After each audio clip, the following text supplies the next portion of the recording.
Esta mañá coñecíamos unha sorprendente nova, a detención do pai de Diana Quer por un presunto delito de violencia de xénero.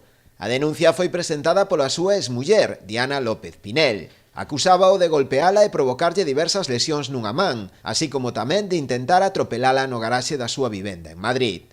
Esta mañá Juan Carlos Quer presentouse voluntariamente acompañado do seu letrado no cuartel da Garda Civil de Majadahonda, o mesmo lugar no que a súa exparella presentara onte a denuncia.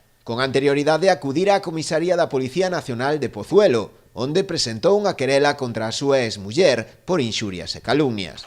Axuntaba ademais un parte médico que reflectía que ela o gaduñara durante unha discusión. O propio Juan Carlos Quer contestaba a través de mensaxe telefónica a varios medios sinalando que será agora o xuíz o que, á vista dos feitos e dos antecedentes de denuncias falsas presentadas en anteriores ocasións, deba tomar unha decisión ao respecto. A detención de Juan Carlos Quer prodúcese precisamente a escasas semanas da apertura do xuízo pola morte da súa filla. Será a partir do 29 deste mes de outubro na sección sexta da Audiencia Provincial da Coruña, con sede en Santiago. José Enrique Abuín o Chicle xa foi trasladado dende a prisión de Mansilla das Mulas, en León, a Teixeiro. No cárcere coruñés agardará para ser xulgado. O cambio débese fundamentalmente a razóns de operatividade, para facilitar así os traslados a Santiago para o inicio do xuízo. O Chicle comparecerá na sección sexta da Audiencia Provincial da Coruña, con sede en Santiago, o vindeiro 29 de outubro. A mesma na que se produciu tamén o xuízo contra el polo intento de rapto dunha moza de Boiro, en abril pasado.